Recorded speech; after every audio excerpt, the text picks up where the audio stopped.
Hello दोस्तों, आज हम लोग बात करेंगे जो एपी का सेकेंड क्लास है ना। आज हम लोग वो करते हैं। हम लोग पिछले क्लास में क्या देखे थे कि एन लास्ट टर्म का जो था फॉर्म वो क्या था, a plus n minus one into d. ये था, यहां तक हम लोगों ने देखा था। अब इसमें जब सम ऑफ द nth टर्म कहेगा तो आप कैसे निकालिएगा। जब कहेगा सम ऑफ द nth टर्म, मतलब nth टर्म का जोड़ करना है। मतलब 1 प्लस 2 प्लस 3 प्लस 4 प्लस 6 ऐसे अगर दे दे और कहे कि सबको जोड़ करके बताइए कि कितना आएगा, तो आप कैसे बनाइएगा। तो इसके लिए इसमें जो पहला दिया हुआ वो ए दिया हुआ है, मतलब फर्स्ट टर्म है। डी निकल जाएगा इसमें से, इसको घटा करके, तो दो में से एक घटाइएगा तो एक मिलेगा। अब बताइए क्या इसमें टर्म दिया है कि n कितना है, n कितना है ये पता है? नहीं है। तो आपको इस टाइप के क्वेश्चन में लास्ट टर्म जरूर पता रहता है कि लास्ट टर्म कितना है। तो मान लीजिए लास्ट टर्म दे दिए 100, लास्ट टर्म कितना है 100। और अब बताइए कि इसका क्या होगा। तो आपका लास्ट टर्म से क्या निकलेगा, लास्ट टर्म है पता, लेकिन नंबर ऑफ टर्म तो नहीं है पता। लास्ट टर्म दिया हुआ है लेकिन नंबर ऑफ टर्म नहीं पता है, तो आप कैसे बनाइएगा। बात तो यहाँ यह है कि अगर लास्ट टर्म दिया हो तो कैसे बनाया जा सकता है। तो अगर लास्ट टर्म है तो यहां से नंबर ऑफ टर्म निकालिए कि क्या वो इसमें टर्म है। इसके लिए क्या कीजिए, लास्ट टर्म में से फर्स्ट टर्म को माइनस कीजिए और इसके कॉमन डिफरेंस से भाग लगा दीजिए और प्लस में 1 जोड़ दीजिए। तो आपको कितना क्या पता चल जाएगा, नंबर ऑफ टर्म पता चल जाएगा। तो लास्ट टर्म है 100 माइनस फर्स्ट टर्म है 1 और कॉमन डिफरेंस कितना लाए हैं 1 और प्लस में इसका क्या होगा 1 जोड़ना है। तो n इक्वल टू 100 में से 1 घटाइएगा 99 बट्टा 1 प्लस 1। अच्छा बताइए कि 99 में 1 जोड़िएगा तो भी 100 आएगा, तो 100 हो गया। अब यहां से आप डायरेक्ट एसएन का फॉर्मूला डालिए। एसएन का जब फॉर्मूला डालिएगा तो क्या होता है, n/2 into 2a plus n-1 into D. n का वैल्यू कितना निकाले हैं 100/2 और 2 इंटू 1, a का वैल्यू 1 है और यहां से n भी पता है कितना है 100 माइनस 1 और d भी पता है आपको कितना है 1। अब यहाँ काट दीजिए, इसको सॉल्व कीजिएगा तो आएगा 50 और यहां से सॉल्व कीजिएगा तो क्या मिलेगा 2 1 जा 2 प्लस ये हो गया 99 इंटू 1 कीजिएगा तो इतना ही रहेगा। 99 में 2 जोड़िएगा तो कितना मिलेगा 101। अब इसको सॉल्व कीजिएगा तो आपको आंसर आ जाएगा। आप सोच रहे होंगे क्या कि एसएन का तो एक और फॉर्मूला है, एसएन का एक और फॉर्मूला है, क्या है, तो n/2 तो रहेगा ही रहेगा इंटू a प्लस an भी तो कर सकते हैं, ये भी तो हो सकता है। तो आप बताइए यहां n का वैल्यू क्या डालिएगा। जब तक नंबर ऑफ टर्म नहीं पता रहेगा तो कैसे बनाइएगा। तो ये भी फॉर्मूला है एसएन का और आपको अगर n नहीं दिया है तो n निकालने के लिए ये फॉर्मूला है जो आप n निकाल सकते हैं डायरेक्ट। नहीं तो an का लास्ट टर्म का फॉर्मूला लगाइएगा, लास्ट टर्म से भी n निकल जाएगा, तो वो थोड़ा सा लंबा चल जाएगा, इसलिए आप ऐसे भी करके निकाल सकते हैं। इस टाइप से आपको बहुत सारा क्वेश्चन देखने के लिए मिलेगा। सीबीएसई में जो क्वेश्चन मिलेगा वो इससे 5-6 नंबर का ही क्वेश्चन मिलता है। तो ज्यादा फोकस इस चैप्टर पे करना हमको नहीं लगता है कि अच्छी बात है, क्योंकि बहुत सारा भी चैप्टर है जिससे क्वेश्चन दिया जा सकता है। जैसे ट्रायंगल है, वो सबसे अच्छा क्वेश्चन मिल सकता है आपको। हाइट एंड डिस्टेंस है, उससे भी क्वेश्चन मिल सकता है अच्छा सा। तो आप देख लीजिए इसमें कितना फोकस करना है। इस टाइप का क्वेश्चन आप जरूर करके जाइएगा। जैसे 2 डिजिट्स का नंबर कितना होगा जो 5 से डिवाइड होगा, 6 डिजिट का कितना नंबर होगा जो 3 से डिविजिबल होगा और 2 से भी डिविजिबल होगा। ऐसे वाला क्वेश्चन का भी आपसे आंसर पूछा जा सकता है।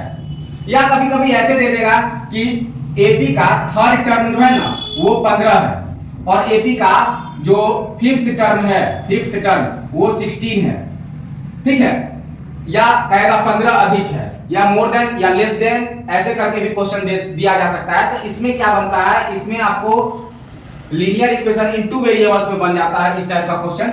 जैसे ये देखिए, ये a2 को आप क्या लिख सकते हैं a प्लस a3 है ना, तो a3 को लिख सकते हैं a plus 2d equal to 6। इसको इक्वेशन फर्स्ट मान लीजिए। इसको क्या लिख सकते हैं आप, इसको लिख सकते हैं a plus 3d equal to 16 लिख लीजिए। अब इस दोनों को माइनस कर लीजिए, देखिए a से a कट जाएगा, यहाँ पर माइनस डी इक्वल टू 10 बचेगा, माइनस का माइनस से माइनस चला गया, डी निकल गया 10।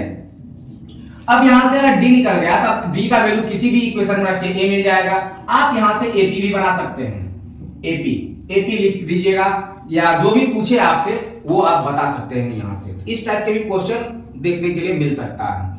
तो इसमें अगर आपको पूछे कि how many 3 digits number are divisible by 2, या how many 2 digits number are divisible by 5 and 6 also, तो इस टाइप से जो क्वेश्चन आपसे पूछा जाएगा कि 2 अंकों वाली कितनी संख्या है जो 3 से डिविजिबल होगा, तो आप 2 डिजिट्स का नंबर देखिए ना कि कौन कौन सा है। 2 डिजिट का नंबर 10 से शुरू होता है, लास्ट का होता है 99 पे।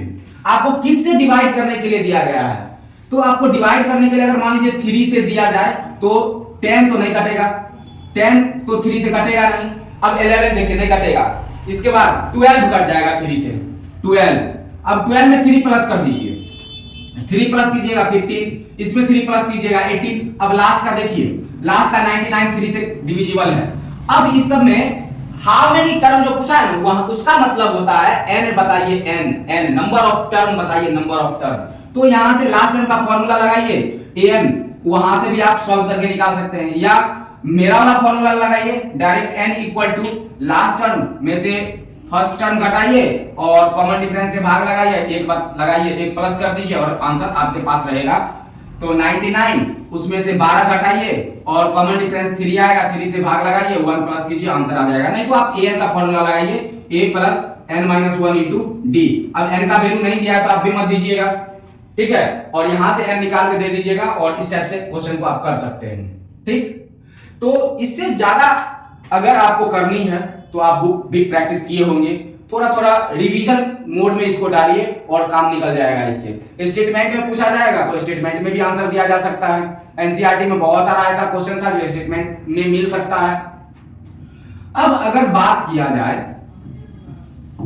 ट्रिग्नोमेट्री का, कि ट्रिग्नोमेट्री से किस टाइप का क्वेश्चन मिल सकता है आप लोग को, तो ट्रिग्नोमेट्री में जो कुछ क्वेश्चन ऐसे देखने के लिए मिल सकता है ट्रिग्नोमेट्री का, अगर ट्रिग्नोमेट्री का बात किया जाए, ट्राइगोनोमेट्री, इससे अगर बात किया जाए तो आपको एक क्वेश्चन तो मिल जाएगा एलएचएस और आरएचएस प्रूफ करने के लिए। एक क्वेश्चन तो इससे रहेगा ही रहेगा, इसको कोई नहीं बदल सकता है। एक क्वेश्चन एलएचएस और आरएचएस में मिलता ही मिलता है। इसके अलावा कुछ क्वेश्चन आपको वैल्यू पर मिल जाएगा, कुछ क्वेश्चन आपको जैसे साइन कॉस टेन स्क्वायर वाला जो था जिसका वैल्यू 1 होता है वो मिल सकता है, कुछ रेसिप्रोकल वाला मिल सकता है। ये ऑब्जेक्टिव में देखने के लिए ये सब मिल सकता है। सब्जेक्टिव में जो है इस टाइप का question LHS equal to RHS वाला जो है ये देखने के लिए आपको मिल सकता है। तो इसका भी बात कर लेते हैं थोड़ा सा। अगर मान लीजिए कि कोई क्वेश्चन अगर एनसीईआरटी में जैसे देखेंगे कि रूट वाला है, कुछ क्वेश्चन रूट में ऐसे, तो आपको क्या करना पड़ेगा, रैशनलाइज करना पड़ता है ऐसे करके, नीचे वाला जो है उसको ऊपर भी गुना करना पड़ेगा, नीचे भी गुना करना पड़ेगा। तो इस टाइप से क्वेश्चन को किया जा सकता है। एलएचएस आरएचएस वाला करके जाना है आप लोग को, एनसीईआरटी कम से कम पूरा करके जाइएगा। इसमें हम देखते हैं क्या सब है। अच्छा देखिए, अगर sine square theta plus cos square theta करे तो भी एक आता है, नहीं अगर सेक स्क्वायर थीटा और माइनस टेन स्क्वायर थीटा करे तो भी एक ही आता है। अगर cosec square theta minus cot square theta करे फिर भी एक आता है। तो ये तो जनरल था। नहीं, अगर आप बताइए कि साइन थीटा को कैसे लिख सकते हैं, साइन थीटा को लिख सकते हैं 1 बाय कॉसेक थीटा, ये इसका रेसिप्रोकल है। नहीं, अगर आगे चलिएगा तो कॉस थीटा को क्या लिख सकते हैं 1 बाय सेक थीटा, ये इसका रेसिप्रोकल है। अच्छा, टेन थीटा को क्या लिखा जा सकता है, टेन थीटा को लिखा जा सकता है cos 1 बाय cot थीटा, और cot थीटा को क्या लिखा जा सकता है 1 बाय tan थीटा। ये एक दूसरे का क्या है, रेसिप्रोकल है। तो आपको ये समझ में आ गया। अच्छा एक चीज बताइए, क्या इस दोनों को मल्टीप्लाई करेंगे तो 1 के बराबर नहीं आएगा? ये दोनों को मल्टीप्लाई करेंगे तो क्या 1 के बराबर नहीं आएगा? इस दोनों को मल्टीप्लाई कीजिएगा तो 1 के बराबर नहीं आएगा, इस दोनों को मल्टीप्लाई कीजिएगा तो 1 के बराबर नहीं आएगा। तो अगर रेसिप्रोकल, एक का रेसिप्रोकल से अगर मल्टीप्लाई करते हैं तो भी 1 ही आता है, समझ गए? चलिए आगे। इस टाइप से आपको क्वेश्चन अगर ऑब्जेक्टिव में होगा तो मिल सकता है देखने के लिए।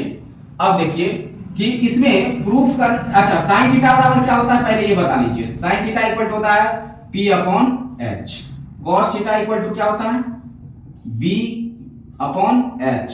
अच्छा, टेन थीटा इक्वल टू क्या होता है? P upon B. अच्छा, कॉट थीटा इक्वल टू क्या होता है? कॉट थीटा इक्वल टू क्या होता है? B upon P।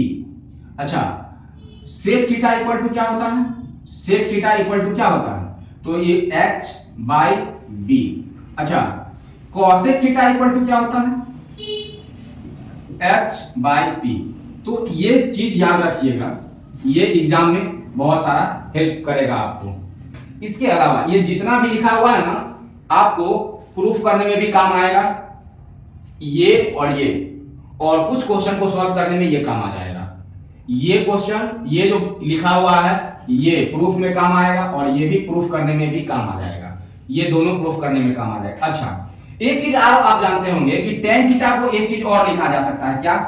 तो टेन थीटा होता है sine theta upon cos theta. ये भी आपको प्रूफ करने में याद रखना है, प्रूफ करने में ये सब काम आएगा। कॉट थीटा जो है, कॉट थीटा हो सकता है क्या? तो कॉस थीटा हो सकता है कॉट थीटा हो सकता है कॉस थीटा अपॉन में साइन थीटा। ये सब आपको प्रूफ करने में काम आएगा, तो भूलना नहीं है। अगर भूल गए तो वहां पे प्रूफ करने में आपको होगा ही नहीं, याद ही नहीं आ रहा होगा। ठीक है, आपको देखना है कि एलएचएस में क्या दिया हुआ है और आरएचएस में क्या दिया हुआ है, जिससे आप प्रूफ कर पाए। अब देखिए, कुछ जगह ऐसा होता है जहां पे साइन और कॉस में चेंज करना पड़ता है। कुछ क्वेश्चन ऐसा है जिसमें साइन और कॉस में चेंज करना पड़ता है, और कुछ क्वेश्चन ऐसा मिलेगा जिसमें अगर फ्रैक्शनल एडिशन दिया हुआ है तो आप वहां से सॉल्व करते जाइए और बनते चला जाएगा। तो अगर मान लीजिए कि किसी को अगर नहीं बन रहा है तो कुछ तो स्टेप याद होगा ना, कुछ स्टेप अगर याद है तो उसको आप तोड़िए। मान लीजिए कि प्रूफ करने वाला नहीं आ रहा है, आपसे नहीं बन रहा है, तो आपको क्या करना है, जितना स्टेप तक आप जा सकते हैं तोड़ते जाइए, उसको तोड़ते जाइए। जो आ रहा है समझ में कि इतना इसके बराबर होता है, आप लिखते जाइए, उसको बनाते जाइए। 4-5 भी स्टेप लिख लिए तो स्टेप मार्किंग भी हो जाएगा, आपको कुछ नंबर जरूर मिल जाएगा, छोड़िएगा नहीं खाली। चलिए नेक्स्ट की बात करते हैं कि अच्छा बताइए, जैसे लिखे sign square theta plus cos square theta, ये 1 के इक्वल होता है। ये हम भी जानते हैं और आप भी जानते हैं। अगर मान लीजिए यहां से हमको कॉस स्क्वायर थीटा अगर लिखना होगा तो क्या लिखेंगे? 1 माइनस साइन स्क्वायर थीटा नहीं लिख देंगे? अच्छा, तो यह भी प्रूफ करने में काम आ जाएगा। अच्छा, यहां से अगर साइन को इधर ही रहने दे, स्क्वायर को, और उधर ले जाए कॉस को, तो क्या बनेगा? 1 माइनस कॉस स्क्वायर थीटा नहीं बनेगा? ये भी प्रूफ करने में काम आएगा, ये भी प्रूफ करने में काम आ जाएगा। अच्छा, आप कुछ देर पहले पढ़े कि sec square theta minus tan square theta ये 1 के इक्वल होता है। ठीक है, समझ गया। अब यहां से sec square theta equal to 1 plus tan square theta नहीं लिख सकते हैं? लिख सकते हैं। चलिए, ये भी समझ गया। अगर टेन अगर निकालना है तो टेन स्क्वायर थीटा, इस टेन को इधर रहने दीजिए और इसको उधर भेज दीजिए, तो क्या होगा? 1 माइनस सेक स्क्वायर थीटा। ये भी समझ गया। लेकिन यहां माइनस है ना, तो दोनों तरफ माइनस से मल्टीप्लाई कर दीजिए, तो tan square theta equal to -1 और प्लस सेक स्क्वायर थीटा बनेगा। और इसको अगर सही तरीके से लिखिएगा तो सेक स्क्वायर थीटा और -1, तो ये जितना भी यहाँ पे लिखा हुआ है ये सब प्रूफ करने में काम आएगा। एक और, अच्छा, आप कुछ देर पहले पढ़े थे cosec square theta minus cot square theta, ये 1 के बराबर होता है। समझ गया।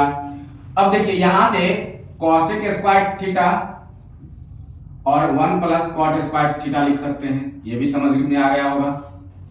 अच्छा, यहां से मान लीजिए कॉट इधर रहने देते हैं और इसको उठा के उधर ले जाते हैं, तो 1 माइनस कॉसेक स्क्वायर थीटा। अब दोनों तरफ से माइनस से मल्टीप्लाई कर दीजिए, तो cot square theta equal to -1 और प्लस कॉसेक स्क्वायर थीटा। अब इसको सही तरीके से लिख लीजिएगा, तो कॉसेक स्क्वायर थीटा और माइनस का 1, तो ये सब ये भी प्रूफ करने में काम आ जाएगा। समझ में कुछ आ गया होगा, बहुत सारा चीज तो आ गया होगा। ये सारा का सारा प्रूफ करने में काम आएगा आपको। ऐसे ही नहीं लिखा हुआ है, जब आप क्वेश्चन को प्रूफ करने बैठिएगा तो आपको ये सारा चीज को याद रखना पड़ेगा। ये सबको ध्यान में रख के ही प्रूफ किया जा सकता है।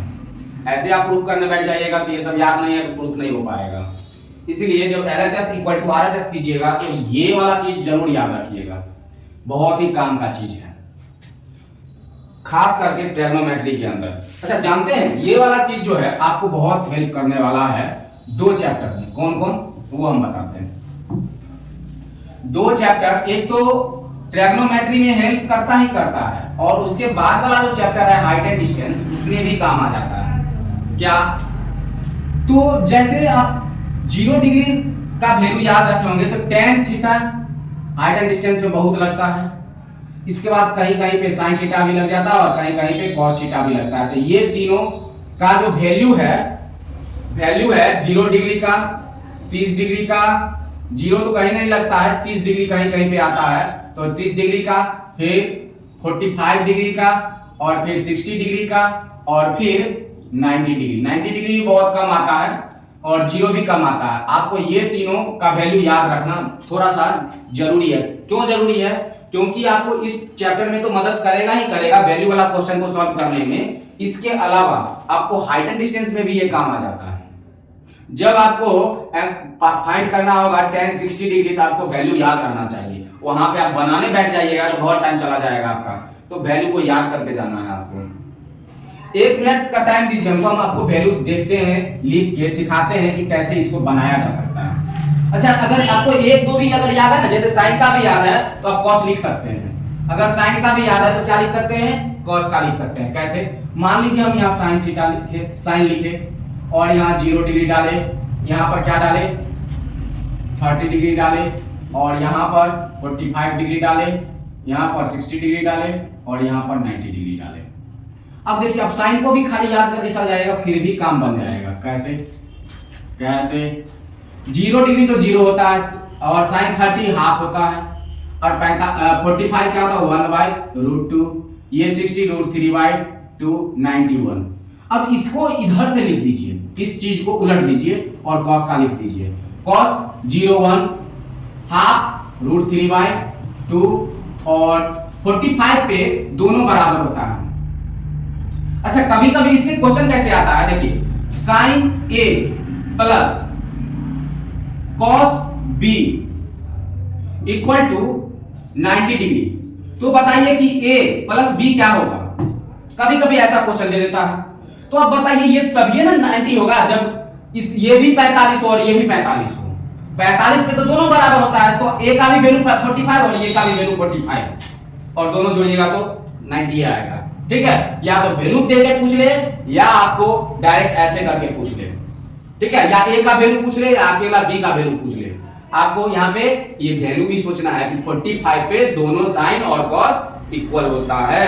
अच्छा, ऐसा भी तो पूछा जा सकता है ना, ऐसे लीजिए ना, ऐसे भी तो पूछ सकता है ना, कितना पे बराबर होता है ये बताइए ना, 45 पे बराबर होता है। तो आसानी से बना सकते हैं अगर वैल्यू याद है तो। अब वैल्यू नहीं याद है तो वहां पर सीताराम कीजिएगा तो काम नहीं चलेगा, बैठ के नहीं आना है। और 60 पे क्या हो जाएगा हाफ, और cos 90 का 0। अब मान लीजिए अब हमको ये आ गया, अब हमको tan का लिखना है, तो tan कैसे लिखाएगा भाई? tan लिखने के लिए आप पढ़े हैं ना कि tan थीटा इक्वल होता है cos theta by sin theta, cos theta by sin theta. अच्छा बताइए, किसी भी, अब यहाँ भाग लगाइए, भाग डिवाइड कीजिए, tan का लिखा जाएगा। देखिए 0 बटा कुछ भी रहता है क्या लिखते हैं? 0 बटा कुछ भी रहता है तो 0। अच्छा, इसको भाग लगाइए, 1/2 डिवाइड √3/2, ये 2 ऊपर चल जाएगा, मल्टीप्लाई में बदलेगा तो ये 2 ऊपर चल जाएगा, √3 नीचे आ जाएगा, 2 से 2 कट गया और 1/√3 बन गया। आसान हो गया। इसका बताइए, ये दोनों कट जाएगा, एक बन जाएगा।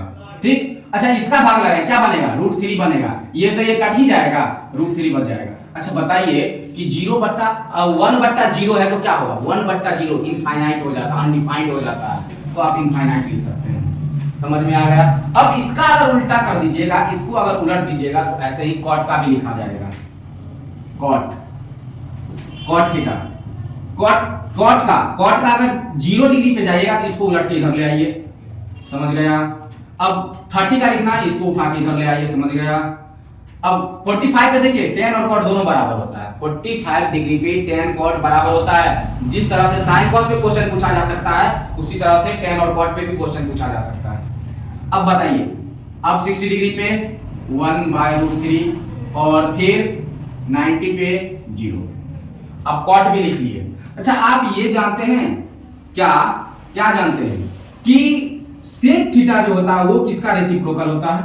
cos का सब रेसिप्रोकल होता है। मतलब ये हुआ कि cos जो है ना, cos थीटा जो है 1/sec सेक के बराबर होता है। ठीक, अच्छा सेक क्या होगा, तो सेक थीटा क्या होगा, 1 cos थीटा नहीं होगा। अच्छा इसको अगर 1 करे तो हमारा सेक आ जाएगा, 1/1 क्या होगा, 1 ही ना होगा। 1/1 अगर 1/1 करे तो फिर भी तो 1 ही आएगा। अच्छा ये बताइए कि अगर 1/√3/2 करे तो ये 2 ऊपर नहीं चला जाता है, तो ये 2 ऊपर चला जाएगा, √3 नीचे आ जाएगा। अब एक दूसरे को उल्टा पलटी कर दीजिए, √2/1 कुछ वैल्यू नहीं, 2। अच्छा ये बताइए ये क्या बनेगा, वहां 1/0 बनेगा कि नहीं बनेगा, 1/0 बनेगा कि नहीं बनेगा। तो 1/0 जब कीजिएगा तो क्या बनता है, इनफाइनाइट। अच्छा समझ गया। अब कोसेक का बताइए, कोसेक किसका रेसिप्रोकल होता है, तो कोसेक जो सर है ना वो होता है रेसिप्रोकल किसका, तो कोसेक साइन का होता है, साइन का मतलब ये कि साइन थीटा इक्वल टू 1/कोसेक थीटा लिखा जा सकता है, समझ गया। तो कोसेक थीटा क्या लिखा जा सकता है, 1/sin थीटा। अब बताइए 1/0 कीजिए, 1/0 कीजिए, नीचे 0 आ गया, 1/0 कीजिए क्या बनेगा, इनफाइनाइट। अच्छा इसको 1/e कीजिएगा तो 2 ऊपर चल जाएगा कि नहीं चल जाएगा, मतलब यही वाला रिपीट कर रहा है कि नहीं, यहाँ फिर 2, यहाँ 2/√3 और यहाँ 1 बन गया। अब वैल्यू याद करना आसान है कि नहीं, कि कोई भी एक अगर याद कर लीजिएगा तो बाकी का आप अपने आप लिख सकते हैं। खाली करना क्या है, जैसे जैसे बताएं ऐसे आप अपने दिमाग में डालिएगा और वहां जाकर क्वेश्चन बनाइएगा, आसानी से क्वेश्चन बन भी जाएगा। वैल्यू वाला क्वेश्चन, प्रूफ करने वाला भी क्वेश्चन, अगर फॉर्मूला याद है तो बन जाएगा। फॉर्मूला याद है, सॉल्व करना जानते हैं, a + b का होल स्क्वायर भी कहीं कहीं लग जाता है, तो वो नहीं छोड़ दीजिएगा कि a + b का होल स्क्वायर तो 9th में था, अभी कहाँ है 10th में, तो भूल जाइएगा। तुम्हारे a + b का होल स्क्वायर लगाना होगा, कहीं कहीं पे aq + bq, कहीं कहीं पे aq - bq लगता है, तो ये भी आपको ध्यान रखना पड़ेगा कि कहाँ पे क्या क्वेश्चन। इतना सारा बनाए होंगे आप तो पता ही होगा कैसे कैसे क्वेश्चन बनता है। ये कुछ आपको क्या दिए हैं, विपन्स दिए हैं, जिससे आप वहां पे जाके लड़ाई कीजिएगा क्वेश्चन के साथ। ये हथियार है, ये जब नहीं बनेगा ना तब भी काम आ सकता है, और जब बन रहा है तभी काम आ जाएगा, दोनों टाइम में काम आ जाएगा। मुसीबत जब आएगा जैसा आएगा वैसे आप बनाना है, जैसा क्वेश्चन देखिएगा उस टाइप से इसको सॉल्व कीजिएगा। ये खाली याद रखिएगा क्योंकि ऑब्जेक्टिव सब्जेक्टिव दोनों में आ सकता है ये वाला क्वेश्चन। ठीक, चलिए तो हम लोग इस क्लास को यहीं पे रोक लेते हैं।